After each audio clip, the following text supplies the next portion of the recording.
Greetings, YouTubians, and welcome back to Wayne's Sharp World, where today we're going to be taking a look at a very interesting, more of a premium type of button lock EDC knife that I've searched high and low, and the only place I can find this is on Amazon.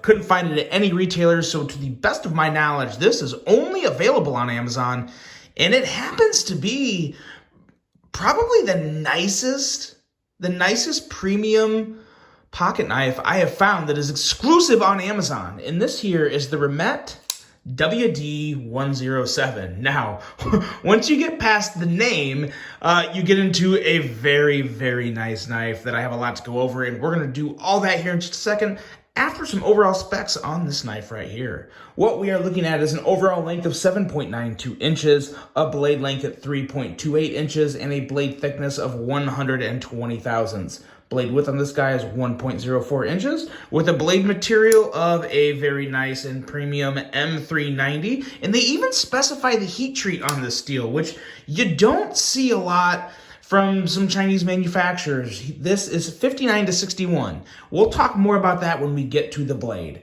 Blade style is a drop point style blade with a nice flat grind that comes down to a very surprisingly thin edge. We have a handle length coming in at 4.64 inches and a handle thickness at 560 thousandths. Handle material on this guy is a mixture of titanium and carbon fiber with a button lock locking mechanism that is a rather unique, rather good button lock. And we have a user of a right hand only tip up carry with a weight coming in at a very reasonable 3.6 ounces and a price of $189, but I have a discount code, and that discount code is going to get you 15% off, which will take $28.35 off of that $189, bringing the total price down to $160.65. Now the code is basically just like 7 or 8 letters. I'll have that code in the description of this video below if you want to pick one up. And I tell you what, for $160, yes, more. You'll see why as we go through. I'll have more on the overall thoughts of the price. But yeah, this is a very solid offering, and it starts with the blade. Now there is kind of elephant or Dumbo ears in the room here when it comes to this blade, but a lot of this blade is really, really good. Like I said, M390 at 59 to 61. Let's talk about that real quick, because now obviously I don't have anything to check that. 59 to 61, you know, if you get into 60 and 61, that's decent. 59 isn't probably where you exactly want M390, but at the same time, I really like the fact that Remet is being open and transparent with that. Not all manufacturers are. And 5961 is really kind of like the average. I would say that's like the average production in heat treating. I would say probably Spyderco heat treats it a little harder. There may be a couple other companies that heat treat M390 a little harder, but 59 to 61, in all honesty, is probably what you're getting from a lot of other manufacturers. So it's not great, but it's by far nothing even close to bad. It's very average. And if you do get one at the 60 to 61, then you know that's decent. You'll probably be pretty happy with that performance. The edge on this guy, this is coming down to an edge of 13 thousandths, and I had to double check that because that just surprised me, and that is what I got after a few checks. And then I checked a couple other blades that I was very confident in knowing what those measurements were. 13 thousandths behind the edge. This is a nice slicey blade, and I shouldn't be too surprised because it does cut like it. It does have a very slicey type of performance to it, very enjoyable. What really took me some getting used to were these thumb studs. And I did kind of refer to them as Dumbo ears just a second ago, and they really are. I have 2 issues with the thumb studs. I feel like they're a tad too big, and I would definitely like to see them a little farther back because you obviously, you know, you're losing, not necessarily losing, but you're really inhibiting, you know, a good probably, you know, I would probably say a good 1/3 of an inch, maybe even a 1/2 inch of sharpened blade length with that thumb stud over the sharpened edge. So that's not ideal, but at the same time, you still have all that sharpened edge to work with, which is plenty enough for probably most people. But for a lot of people, it's kind of just, it's just one of those things. Some people have a real big issue with it, and some people don't care. So that just kind of is what it is. But the appearance of it is really what took me even longer to get used to. But I will say, one thing that these thumb studs do really well is just work from a deployment standpoint. We'll talk more about those when we get into the action, because they really do contribute to some phenomenal action on this knife. They're a big part of it. Not the only reason, but a big part of it. Now, getting into the handle, it really does get even better here. And I'm really happy reviewing this knife, because this is not a Civivi or a Kaiser or a Vosteed or a QSP.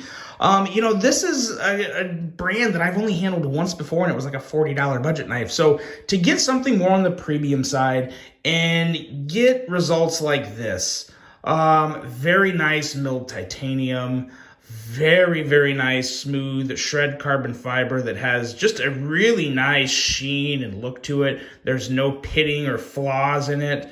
Looks really, really good with the light hitting it. And you don't always get that. Sometimes carbon fiber isn't all sparkly and awesome like this. Sometimes it's a little dull and a little dirty and just not that good. But the fit and finish on this handle and this knife in general is very, very, very good, which I'm always a little leery about when I get a new manufacturer. You never know, just how on top of the game they are. Remet is very impressive. I don't know if Remet uses another company to manufacture their knives. I don't know. All I know is it's Chinese production. So I think that's really the big thing for a lot of people. Chinese production is Chinese production, but it really does help. Obviously, like a Civivi or a Kaiser, have much more of a respected reputation in terms of quality and action and all that good stuff. But this is a very good start for Remet in the Book of Wayne Sharp world, because I am really impressed with this. Nice milling up here. The only part that isn't really nice is the transition line, and it's not bad. You just feel it. I mean, it's by no means a Riot transition line where it's nice and super smooth. You definitely feel the transition line. It's not perfect. Again, very minor details, but when you get into $150+ you start to really look for those. But still, overall execution of this handle is very, very good. Got a lanyard hole, got your back spacer there, and just a very, very solid handle. I'm a big fan of this pocket clip. I like how the pocket clip works with the other lines on the handle. There's no hot spots. It works really well, and it's just a good milled clip. Just enough tension, not too much, but enough to keep it in the pocket. Really like that. And I like how the top of the handle up here, kind of the faux bolster area, meets with the blade. It really reminds me of something. Do I have one? I don't have it right by me, but the Vosteed Raccoon, where it kind of flattens up in the choilish area and goes into the blade. Really do get kind of some Raccoon Ergo type vibes from this. Not completely, because the handle has a lot more going on than the Raccoon. It's kind of contoured, kind of angled. So you feel a little more in your hand, and this area up here is a lot more thin than the Raccoon, but still just that overall shape and how it mixes and meets the blade really well. It feels really good in hand. So it's a great knife to choke up on, and it's also a good knife to just kind of move your hand back and just, it's full 4-finger grip whether you're choked up or not. So it's a good size knife, feels good in the hand, and like I said before, it has some pretty impeccable fit and finish for a $160 knife from a company that I've never really heard of before, especially in terms of premium style of materials. So a lot of good things going on with this handle. There's really nothing that I really strongly dislike from this. It's just really good. I really like the button. It's not your typical circle. It's got some really, really nice jimping, or it's not jimping. I'm trying to think. For some reason, I am at a loss for exactly what that proper term of that is, but really good traction. Really good traction there. It's obviously milled, and it works very, very well. And it just looks good. It looks different. Kind of reminds me, I believe their Heretic used to use this on their automatics. Not for just a button lock, but like an automatic. But this is obviously not automatic, very much manual, and very, very enjoyable when you get into the action department. The action on this knife, so I've had this now actually for like 3 weeks, because they were out of stock on Amazon. And the guy from Met requested that I hold off on my review until they get more in stock, and I'm fine with that. I like working with manufacturers when I can.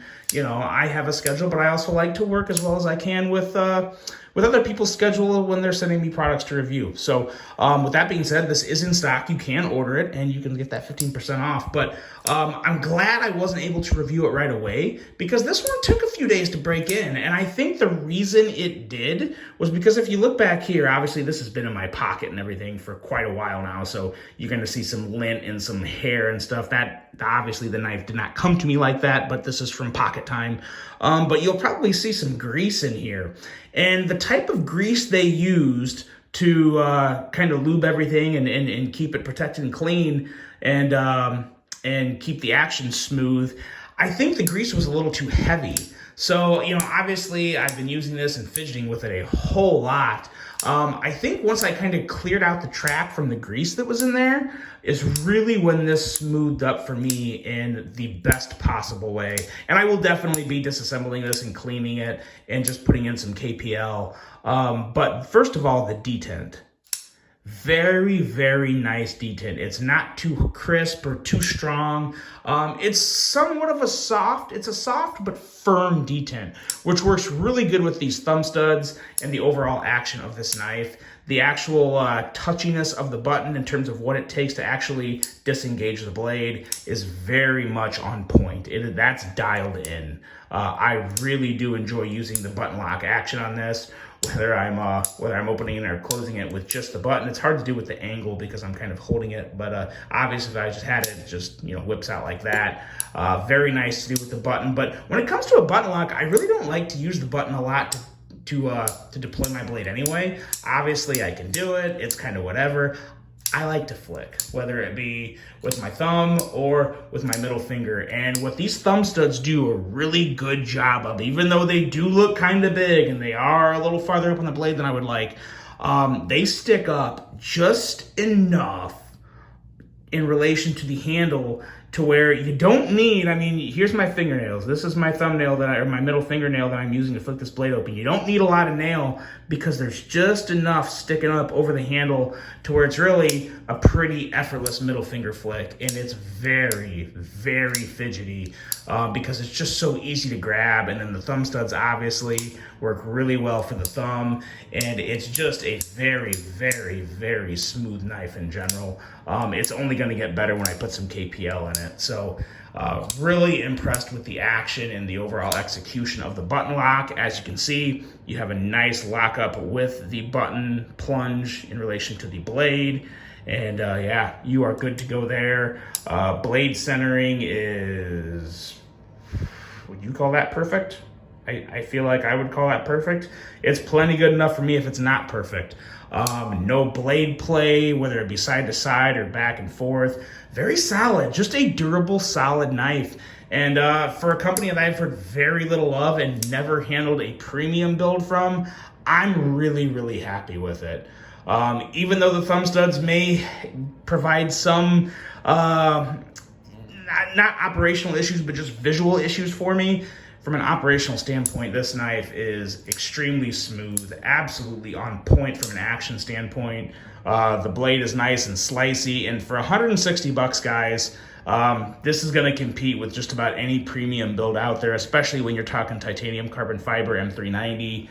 I would take this over a lot of Tucson's, honestly. I know Tucson's maybe get down into the 130s and 140s, but when it comes to M390, there's not many that are down in that range. There's definitely some. There's absolutely definitely some, but I will say in terms of a $150 to $170 button lock knife with premium materials, this is as good as just about anything you're going to find. And I find it very, very interesting. This is only on Amazon. I can't believe nowadays, you know, you can find just about any type of knife, whether it be on Blade Ops or Knife Center or Blade HQ or White Mountain Knives or DLT Trading. You know, there's so many retailers out there. I'm just kind of surprised that this has not found its way to a retailer yet, because I do think it's worthy of a retailer carrying it. It's just a very nice knife, and I haven't even mentioned it yet, but I think one of my favorite things about this is it's completely sterile. Have you noticed that? I should have mentioned it when I talked about the blade, but there is no blade branding. There is no company branding. There is no branding whatsoever, and I absolutely love that. I guess I'm just saving my favorite for the last, but there is, yeah, it's just clean. It's clean. It is silver, it's carbon fiber, it's M390. It is, it's really good.